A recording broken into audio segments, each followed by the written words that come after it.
വിഷുവിന്റെ വരവറിയിക്കുന്നത് കണിക്കൊന്നകളാണ്. പാതയോരങ്ങളിലും തൊടികളിലും കണിക്കൊന്നകൾ പൂത്തുലയുന്നത് കാണുമ്പോൾ മനസ്സിൽ വിഷുക്കണി തെളിയും. മറ്റെല്ലാം ചേർത്ത് കണി ഒരുക്കിയാലും കൊന്നപ്പൂ ഇല്ലാതെ മലയാളികൾക്ക് വിഷുക്കണി പൂർത്തിയാകില്ല.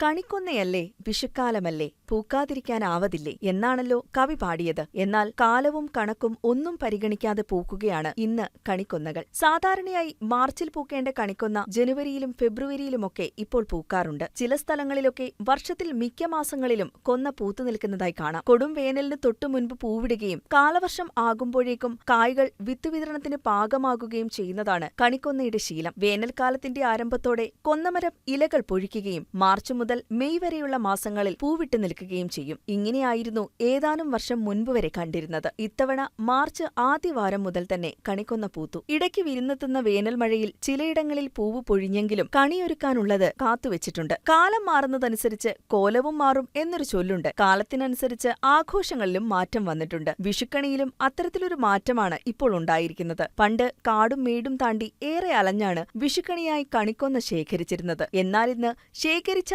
നല്ല മഞ്ഞ കണിക്കൊന്നയ്ക്ക് പകരം പ്ലാസ്റ്റിക്കിന്റെ കണിക്കൊന്നയും വിപണിയിൽ സുലഭമായി ലഭിക്കുന്നുണ്ട്. കൊഴിഞ്ഞു വീഴില്ലെന്നതും കേടാവാതെ നിരവധി കാലം സൂക്ഷിക്കാമെന്നതുമാണ് പ്ലാസ്റ്റിക് കണിക്കൊന്നയിലേക്ക് ആളുകളെ ആകർഷിക്കുന്നത്. ഓരോ കൊന്നത്തലപ്പത്ത് വരെയും കയറി ഏറ്റവും കൂടുതൽ കൊന്നക്കുലകൾ പറിക്കാൻ മത്സരിച്ച ഒരു ബാല്യം ഏതോ നിഴൽത്തുരുത്തിൽ മാഞ്ഞുപോയിരിക്കുന്നു. ഇന്ന് വിഷുവിന് ഒരാഴ്ച മുമ്പേ തന്നെ കണിക്കൊന്ന മരങ്ങൾ മൊട്ടയാകും. വിൽപ്പനച്ചന്തയിലാണ് ഇന്നത്തെ കാലത്ത് മത്സരം. News desk KCV news.